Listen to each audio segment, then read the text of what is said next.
안녕하십니까. 레지스탕스 정광용입니다. 우크라이나와 러시아 간의 회담이 급물살을 탔습니다. 제5차 회담이 끝났는데요. 드디어 우크라이나에서 포성이 멈추나 또는 바이든 같은 경우 좀 더 두고 봐야 된다. 일단 지금 5차 회담의 결과로 볼 때는 사실상 우크라이나의 승전입니다. 이 회담 결과를 보면서 느끼는 것은 우크라이나 국민은 위대했다. 젤렌스키와 그 국민들 참으로 위대했다. 그런 생각밖에 들지 않습니다.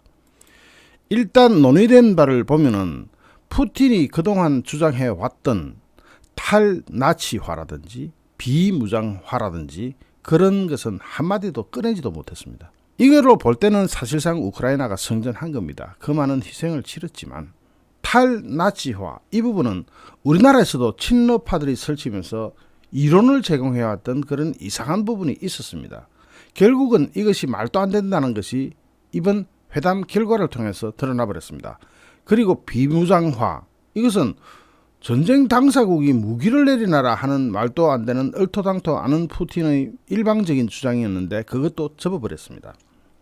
그래서 사실상 우크라이나가 승전한 거다 이렇게 보는 거죠.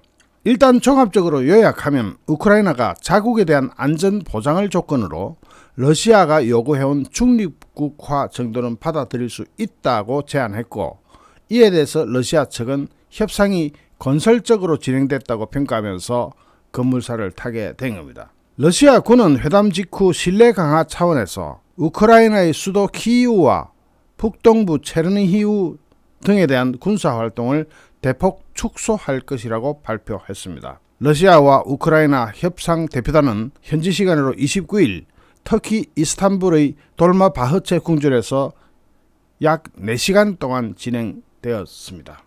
여기서 잠깐 좋아요, 구독하기, 알림 설정 부탁드리고요. 구체적으로 들어가 보면 우크라이나 협상 단원으로 참가한 포들야크 대통령 보좌관은 협상이 종료된 후 별도의 기자회견을 갖고 우크라이나의 안보를 보장할 수 있는 새로운 안보 보장 체제가 마련된다면 중립국 지위를 채택하는 데 동의할 수 있다는 입장을 밝혔습니다. 포돌라크 보좌관은 터키, 이스라엘, 폴란드, 캐나다 등을 안보 보장국으로 보고 있다면서 중립국의 지위를 채택할 경우 우크라이나 내 외국 군사기지를 유치하지 않겠다. 외국 군사기지 유치하지 말라는 것도 러시아가 주장해 왔던 건데 그 대신 수많은 나라들이 안전보장을 해준다면 하는 것을 조건으로 중립국화를 받아들인다 이거죠. 협상단장을 맡은 우크라이나 집권당 대표 다비드 하라하니아는 새 안보보장 체제에 대해서 북대서양조약기구 즉 나토 조약 5조처럼 안보보장국이 법적으로 우크라이나를 보호할 의무가 있는 체제를 바란다. 이 법적으로 보호할 의무가 있는 체제라고 한다면은 각국에서 말로만 하지 말고 각서 같은 거 안 받겠다. 옛날에 우크라이나가 핵무기 없을 때 각서만 의존했다가 지금 이 꼴이 났으니까 각서로는 안 된다. 각국에 가서 국회의 비준을 받아와라는 겁니다. 나토 조약 5조는 나토의 설립 근거 조항으로 한 회원국이 공격을 받으면 나토 전체에 대한 공격으로 간주하고 다른 회원국이 자동으로 개입해서 공동 방어한다는 개념을 갖고 있습니다. 이와 준하는 이와 똑같은 그런 수준의 안보 보장을 해달라. 그게 우크라이나의 중립국화 핵심 조건이죠. 그리고 2014년도에 러시아가 무력으로 합병해버린 크림반도. 이 크림반도 문제에 대해서는 향후 15년간 크림반도의 지위에 대해서 러시아와 협의할 것을 제안했습니다. 향후 15년 동안 러시아와 협의해 나가겠다. 그러면 당분간 거기에 대해서는 이의를 제기하지 않겠다 이거죠.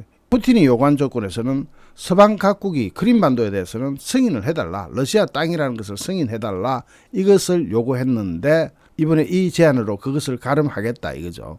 즉 크림반도에 대해서는 우크라이나 땅이긴 땅인데 15년간 그 지위를 러시아와 협의해 나가겠다. 왜냐하면 어차피 우크라이나가 무력을 사용해서 러시아로부터 크림반도를 되찾을 가능성이 매우 낮은 현실을 반영한 타협 아니죠. 다만 우크라이나 대표단은 친러시아 분리주의 반군이 장악하고 있는 돈바스 지역에 대해서는 언급하지 않았습니다. 이렇게 됨으로써 돈바스 지역에 대해서는 계속 분쟁거리로 가져가지만 크림반도 정도는 15년간 유예하겠다 이런 뜻입니다. 그러니까 우크라이나로서는 영토에 대해서는 한 발자국도 양보하지 않은 것처럼 보이는 거죠.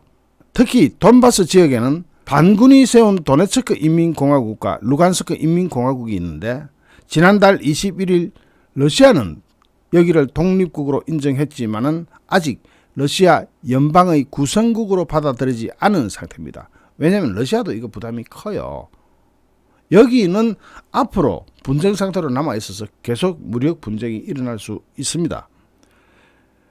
표들라크 보좌관은 새 안보 보장 체제와 중립국화를 연계한 러시아와의 합의는 일단 우크라이나 국민투표를 거쳐야 한다면서 먼저 국민의 승인을 받은 후 우크라이나와 안보보장국 의회에서 비준을 받을 것이라고 말했습니다.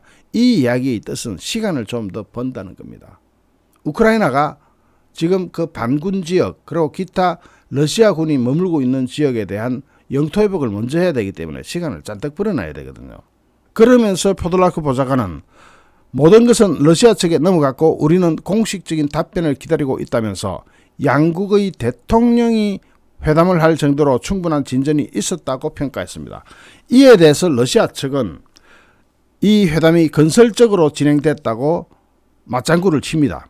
러시아 대표단장인 블라드미르 메딘스키 대통령 보좌관은 기자회견에서 우크라이나 측으로부터 잘 정리된 입장을 전달받았다.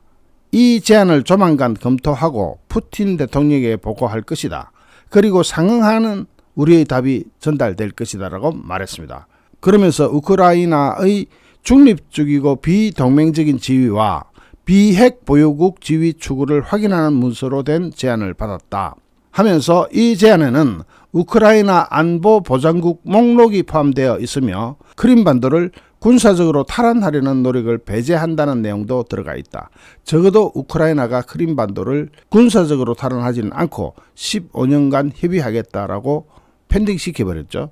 그러면서 러시아 대표 단장인 메딘스키는 러시아가 우크라이나의 EU 즉 유럽연합 가입에 반대하지 않는다는 언급도 포함되어 있다고 전했습니다. 하면서 이미 여러 차례 우크라이나의 나토 가입은 받아들일 수 없지만 비군사 동맹인 EU 가입은 용인할 수 있다는 입장을 밝혀왔습니다. 또 메딘스키 보좌관은 양국 대통령 간의 회담은 양국 간 조약이 준비되는 대로 가능할 것이라면서 우리는 외무장관 사이의 조약 가조인과 동시에 정상회담을 개최하자는 제안을 했다 이렇게 말했습니다. 그러니까 우크라이나 외무장관과 러시아 외무부 장관이 가조인을 먼저 하고 그 다음에 대통령 간 회담을 진행하자 하면서 우크라이나의 안보보장국이 참여하는 다자 정상회담도 가능하기 때문에 이야기를 합니다. 그러니까 양국 정상만 오는 게 아니고 미국, 영국 다 와라 다 해가지고 다자 간 정상회담도 가능하다. 그렇기 때문에 간단치 않은 문제다라면서 조약에 대한 신속한 작업과 필요한 타협안의 도출에 따라서 평화협정을 체결하는 것이 앞당겨질 수는 있을 것이다 이렇게 이야기합니다. 애초에 이 평화협정은 이틀간 29일 30일 양일간 진행될 예정이었는데 러시아 대표단은 이날 오후에 회담이 끝난 후에 모스크바로 돌아가는 것으로 전해지고 있습니다. 왜냐하면 이미 다 합의됐는데 뭐 더 할 게 뭐가 있느냐. 즉 러시아가 이 회담에 그냥 줄줄줄 매달려 왔다는 것을 보여줄 수 있는 그런 부분입니다. 그렇지 않다면 회담을 질질 끌더라도 러시아가 더 많이 요구할 것을 얻어갈 텐데 이 정도로 막 돈바스도 이야기 안 하고 크림반도도 15년간 유예하는 조건이고 그러면 러시아가 도대체 이 회담을 통해서 또는 이 전쟁을 통해서 얻은 것이 뭐냐? 하나도 없죠.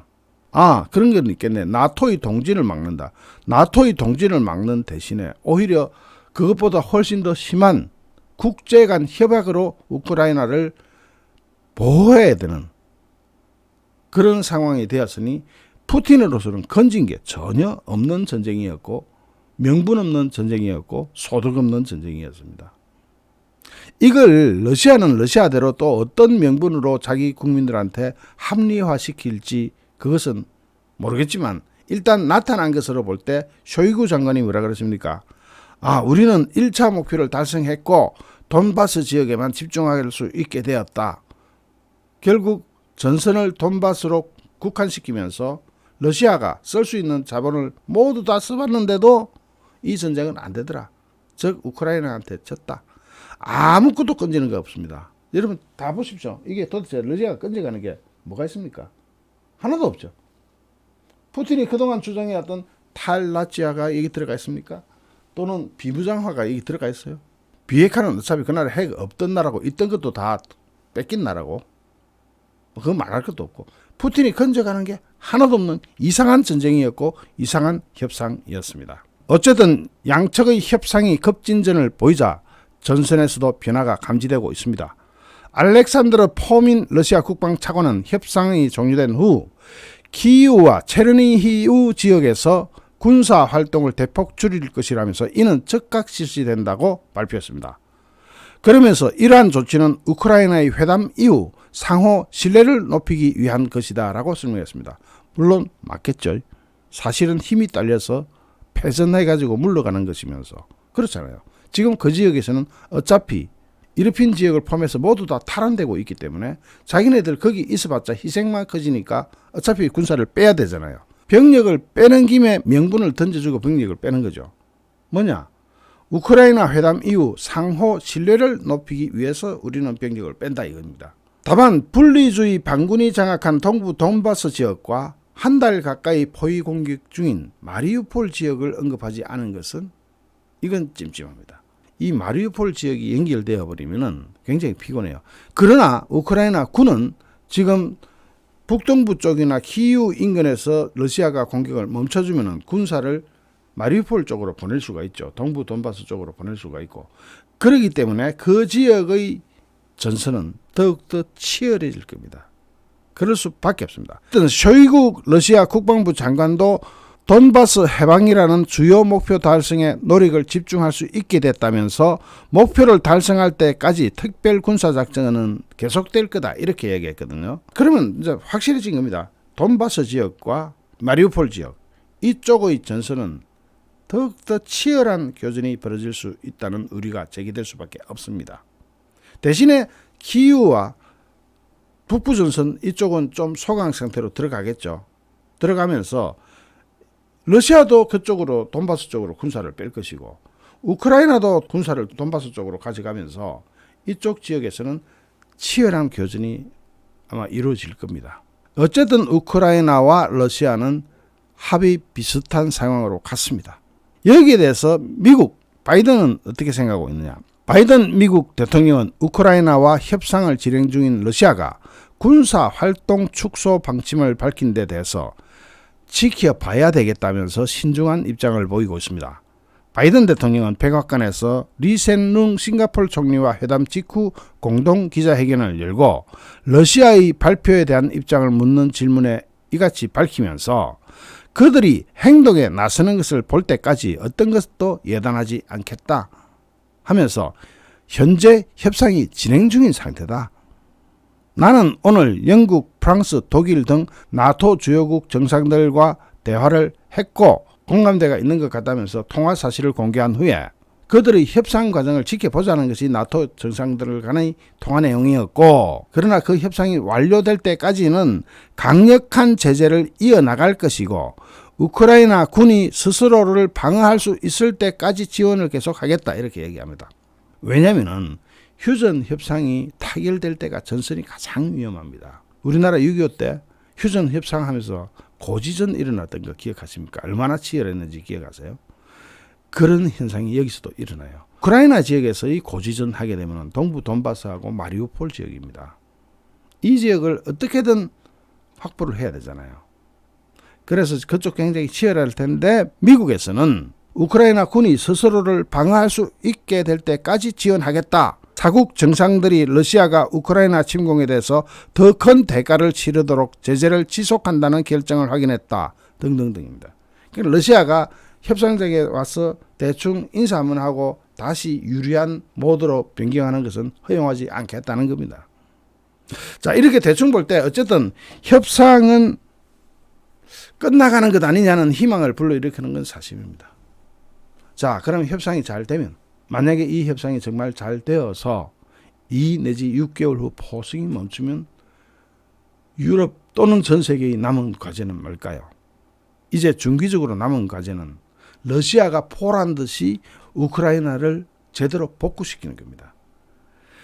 제2차 세계대전이 끝났을 때 여러분 기억하세요? 미국이 유럽 지역을 부흥시키기 위해서 마셜 플랜이라는 이름으로 어마어마한 자금을 퍼붓죠. 그것이 오늘의 유럽을 있게 만든 겁니다. 유럽이 자기네들이 잘나서 저렇게 일어난 게 아니에요. 우리는 우리 힘으로 일어났다고 볼 수 있지만 유럽은 순전히 미국 돈으로 일어난 겁니다. 그 마셜 플랜이 다시 우크라이나에 퍼부어질 가능성이 아주 높습니다. 그렇게 되면 그 지역에는 새로운 기회의 땅이 열릴 수도 있습니다. 특히 전후 복구하면 건설도 포함되겠죠. 우리나라 건설 강하죠. 전후 복구하면 기타 기반시설 포함되죠. 기반시설 우리 강하죠. 전자도 포함되겠고 우리가 가질 수 있는 기회는 무궁무진할 겁니다. 어쨌든 미국과 서방 세계는 사실상 우크라이나를 위한 뉴 마셜 플랜을 준비할 수밖에 없고 준비하고 있는 것으로 알고 있습니다. 여기에 대해서 어제 윤석열 대통령 당선인과 젤렌스키 대통령의 통화는 굉장히 시사하는 바가 큽니다.